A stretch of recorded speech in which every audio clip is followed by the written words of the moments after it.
Very warm welcome to all of you. सभी बच्चों का मैं आज फिर से स्वागत करता हूं और आज कक्षा 12 की विषय वस्तु की विधिवत शुरुआत करेंगे बोर्ड परीक्षा के रिवीजन के दृष्टिकोण से भी। और रिवीजन के दृष्टिकोण से भी इस बात को हम समझेंगे कि सबसे पहले, चूँकि हम चर्चा कर रहे थे कि हम बात करेंगे काहे में, पुष्पीय पादपों में जनन की बात चल रही थी, तो सबसे पहले हमें ये जानना जरूरी है कि आखिर पुष्प क्या है। पुष्प की संरचना के बारे में जानना होगा। तो पुष्प की संरचना के बारे में मैं आपको बताऊं, इससे पहले आप सभी से एक अनुरोध, सभी लोग ध्यान रखें, लाइक करें, शेयर करें, सब्सक्राइब करें। और अगर कहीं पर भी कोई चीज़ समझ में नहीं आती तो आप कमेंट के माध्यम से कमेंट सेक्शन पर जाएं, वहाँ पर हमसे प्रश्न पूछें, आपकी समस्याओं का निदान किया जाएगा। अब मैं चर्चा करता हूं कि पुष्प क्या है। आज पुष्प की बाह्यकारिकी के बारे में आपको पूरी जानकारी दूंगा। पुष्प है क्या और इसके कौन कौन से भाग होते हैं। तो अगर हम पुष्प की बात करें तो पुष्प वास्तविकता में पौधों का जनन अंग है, सेक्सुअल पार्ट है। और पुष्प के बारे में हम बात करें तो मैं बोर्ड पर राइट डाउन करता चलूंगा, आप लोग पेन और कॉपी लेकर के बैठेंगे, जिससे जो चीज़ें मैं यहाँ पर नोट करूँ उसके बाद उसको जो है आप भी लिखते हुए चलेंगे। तो बात करेंगे पुष्प की संरचना के बारे में। पुष्प की संरचना,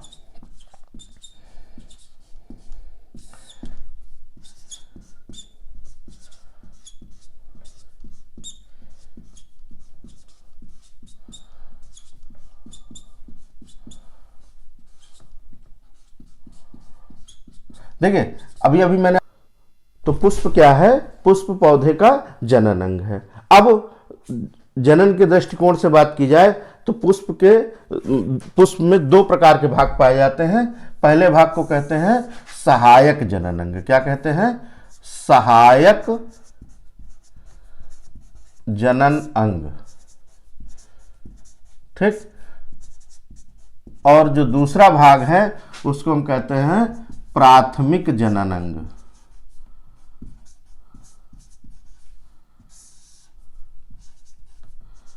जनन अंग। अब ध्यान दीजिएगा, आप सहायक शब्द से ही स्पष्ट हो जाता है कि ये जो जनन अंग हैं ये जनन में प्रतिभाग नहीं लेते, लेकिन जनन में किसी न किसी रूप में सहायता करते हैं। इसीलिए इन अंगों को हम क्या कहते हैं?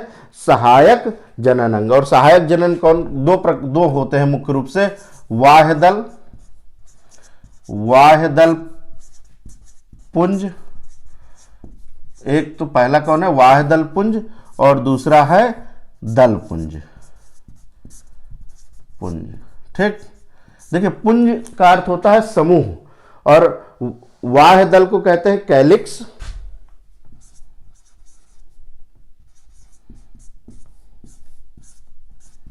और दल पुंज को कहते हैं करोला। ठीक। तो अभी मैंने आपको बताया कि पुष्प के दो मुख्य भाग होते हैं। पहला है सहायक जनन अंग और दूसरा है प्राथमिक जनन अंग।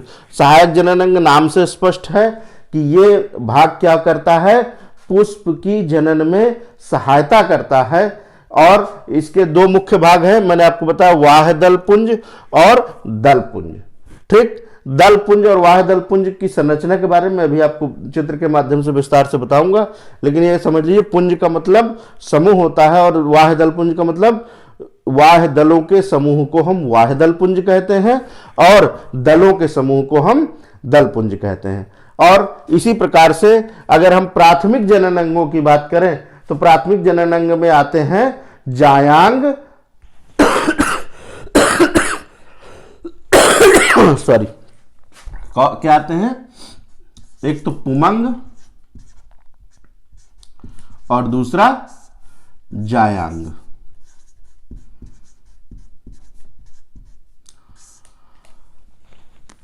सॉरी। अब अगर हम पुमंग और जायांग की बात करें तो ये एक सरल भाषा में अगर मैं बताने का प्रयास करूं तो पुमंग क्या है? पुमंग पौधे का मेल पार्ट है या नर भाग है, और जायांग पौधे का फीमेल पार्ट है। जो पराग कणों का फॉर्मेशन होगा वो कहाँ होगा? पुमंग में होगा, और जो अंडाणु का निर्माण होगा वो कहाँ होगा, जायांग में होगा।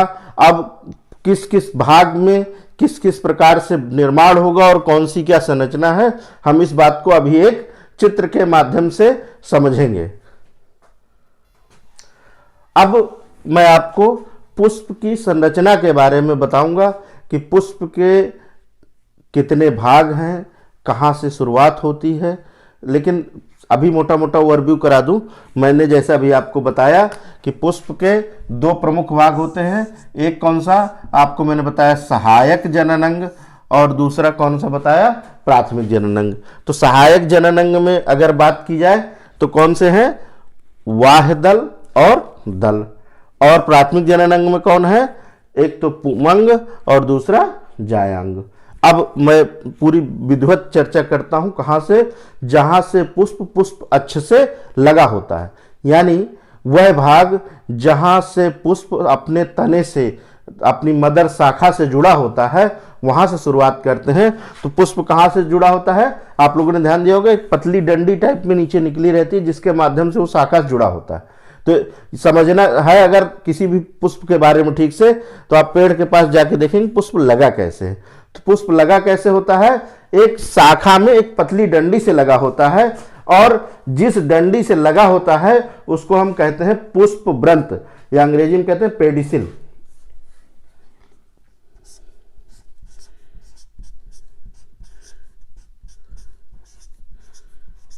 क्या कहते हैं, पेडिसिल या पुष्प व्रंत।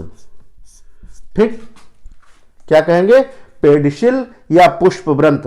तो अगर आप लिखना चाहें तो मैं आपको बता दूं, पुष्प व्रंत या पेडिसिल किसे कहते हैं। पुष्प व्रंत वह शाखा है या वह पुष्प का वह भाग है जिसके माध्यम से पुष्प डंठल से तने या शाखा में जुड़ा होता है, यानी इसकी सहायता से पुष्प शाखा से जुड़ा होता है, जिस भाग से उसको हम क्या कहते हैं, पुष्प व्रंत या पेडिसिल। अब दूसरे भाग, अगर हम ऊपर की तरफ क्रमशः चलेंगे तो जो दूसरा भाग है इसको हम क्या कहते हैं, पुष्पासन या थैलमस। क्या कहते हैं, पुष्पासन या थैलमस।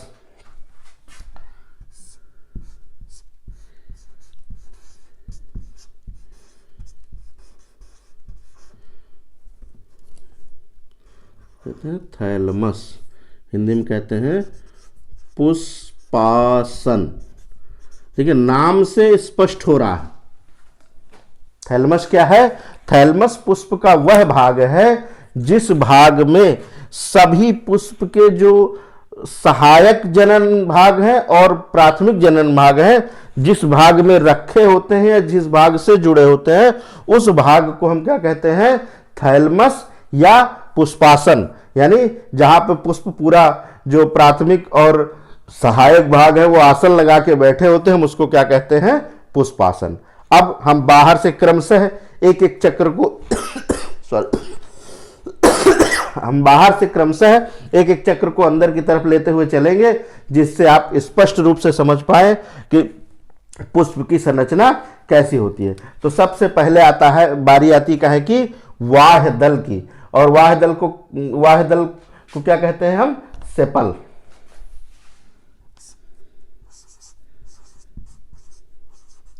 सेपल किसको कहते हैं, वाह्य दल को। अभी मैंने थोड़ी देर पहले आपको बताया था कि पुष्प के दो प्रमुख भाग हैं, एक सहायक जननांग और दूसरे प्राथमिक जननांग। हाँ, तो वाह्य दल मैंने बताया, वाह्य दल अभी थोड़ी देर पहले मैंने बताया कि सहायक जनन अंग है, और सहायक जनन अंग एक भाग को, यानी पुष्प में जो एक पंखुड़ी जैसी लगी होगी हम उसको कहेंगे वाह्य दल या सेपल। और जब पूरे पुष्प में जो एक इसका जो चक्र बना होगा, उस चक्र को सम्मिलित रूप से हम क्या कहेंगे, वाह्य दल पुंज या करोला, कैलिक्स। वाह्य दल पुंज या क्या कहेंगे, कैलिक्स। तो बताया मैंने आपको कि सेपल क्या है, एक वाह्य दल है, और वाह्य दल के पूरे चक्र को या पूरे समूह को हम क्या कहते हैं, वाह्य दल पुंज या कैलिक्स। इसी प्रकार से अगला जो चक्र है, अगले चक्र का नाम है पेटल। क्या नाम है, पेटल, और इसको हम क्या कहते हैं, दल। जिस प्रकार से अभी मैंने आपको बताया कि सेपल क्या है, वाह्य दल है, उसी प्रकार से पेटल क्या है, दल है।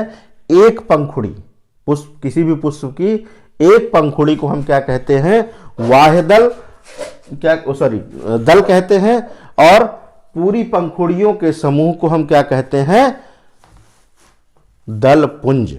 ठीक। अब आपके मन में एक प्रश्न आ रहा होगा कि सहायक जनन अंग है तो प्रतिभाग तो करते नहीं, लेकिन आपने देखा होगा कि पूरे जितने भी प्रकार के पुष्प होते हैं, सभी पुष्पों में विभिन्न विभिन्न रंगों के पेटल पाए जाते हैं। यानी दल कहीं लाल रंग का है, कहीं पीला रंग का है, कहीं सफेद रंग का है। तो ये जो दल हैं, इनका जो मूल कार्य है ये आपको समझना होगा कि ये क्या करते हैं, विभिन्न प्रकार के कीटों को या विभिन्न प्रकार के जीवों को अपनी ओर आकर्षित करते हैं। आकर्षण के लिए यहाँ पर विविध प्रकार के रंग उत्पन्न होते हैं।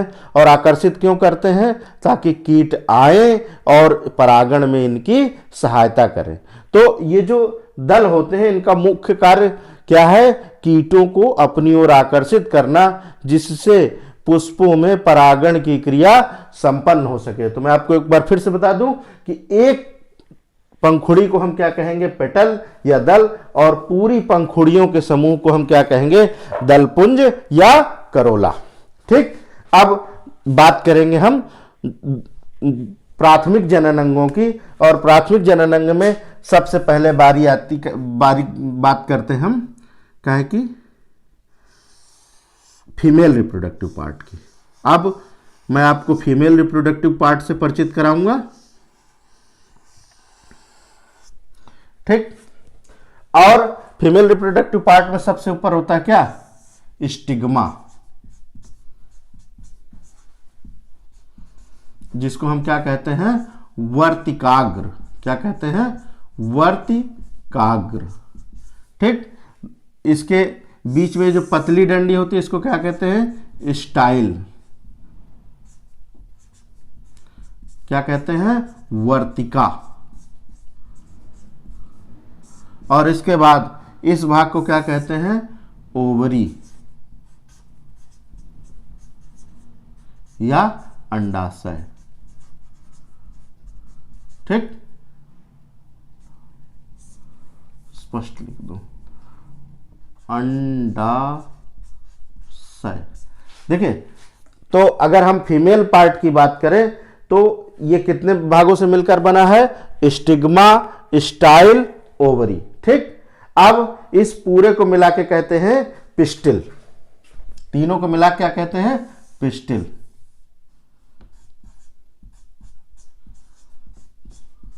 पिस्टिल यानी पूरे भाग को हम क्या कहते हैं, पिस्टिल, या आपकी भाषा में बात करें, हिंदी में इसको क्या कहते हैं, जायांग। और एक अंग्रेजी में एक नाम और दिया जाता है, गाइनूसियम।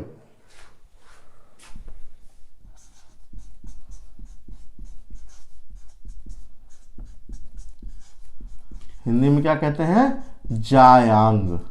देखिए, अब जायांग के बारे में आपको बता दूं कि जायांग किसी भी पुष्प का क्या होता है, फीमेल पार्ट होता है या स्त्री भाग होता है, जो 3 भागों से मिलकर बना होता है। सबसे ऊपर ये जो गोल गोल संरचना आप देख रहे हैं, इसको हम क्या कहते हैं, स्टिग्मा या वर्तिकाग्र। इसके बाद ये जो नली जैसी संरचना देख रहे हैं, इसको हम क्या कहते हैं, स्टाइल या वर्तिका। और इसके बाद जहां पर अंडाणु पाए जाते हैं, हम उसको क्या कहते हैं, ओवरी या अंडाशय। और ये सभी मिलकर के काहे का निर्माण करते हैं, पिस्टिल का निर्माण करते हैं, या गाइनूसियम का निर्माण करते हैं, या जायांग का निर्माण करते हैं। ठीक। चूंकि स्त्री भाग है तो आप एक बात बिल्कुल कॉमन रूप से समझ जाइएगा कि यहां पर काहे का निर्माण होगा, अंडाणुओं का निर्माण होगा। अब देखिए, जनन के संदर्भ में एक बात मैं आपको और यहीं पर बता देना चाहता हूं कि ये जो वर्तिकाग्र है, वर्तिकाग्र पराग कणों को ग्रहण करने का कार्य करती है। जब पराग कण कहां बनेंगे, परागकोश में, कहां, एंथर में। एंथर में पराग कण बनेंगे और बनने के बाद कहां पहुंचेंगे, वर्तिकाग्र में। और वर्तिकाग्र सरल भाषा में कहा जाए तो पराग कणों को ग्रहण करने का या पॉलन ग्रेन रिसेप्टर का काम करता है। और यहीं पर पराग कण आते हैं और यहीं से पराग कणों का अंकुरण होता है और फिर पॉलन ट्यूब के माध्यम से वो पराग कण अंडाणुओं तक पहुंचते हैं, जहां पर जाकर के वो निषेचन की क्रिया को संपन्न करते हैं। ठीक, तो अगला भाग है वो उसको क्या कहेंगे हम, मेल पार्ट, इसको कहते हैं एंथर।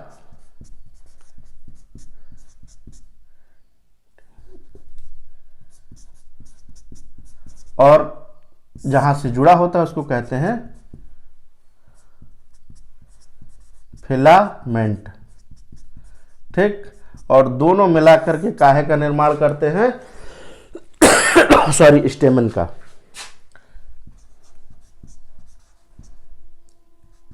काहे का निर्माण करते हैं, स्टेमन का। ठीक, अब देखिए ये क्या है, एंथर।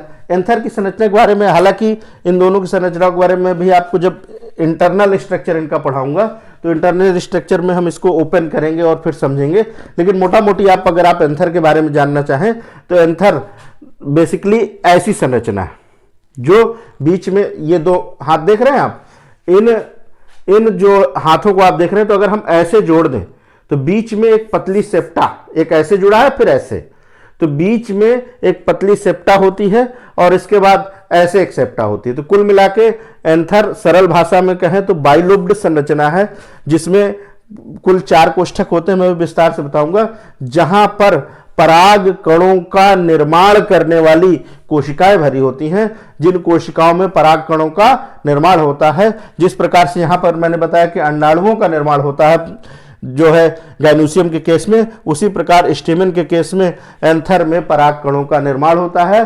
और निर्माण होने के बाद जब एंथर परिपक्व अवस्था में आ जाता है तो एंथर फट जाता है और फटकर पराग कण पराग कोश से बाहर निकल आते हैं और पहुंच जाते हैं कहाँ, वर्तिकाग्र में, और इस प्रकार से पुष्प में जनन की क्रिया संपन्न होती है। एक बार मैं पूरा ओवरव्यू आपको करा देता हूं, जितनी बातें मैंने आपको बताई फिर से। पुष्प क्या है, पौधे का जनन अंग है। मुख्य भाग कौन से हैं, एक सहायक भाग और दूसरे प्राथमिक भाग। सहायक भाग में मैंने आपको 2 भाग बताए, वाह्यदल और दल।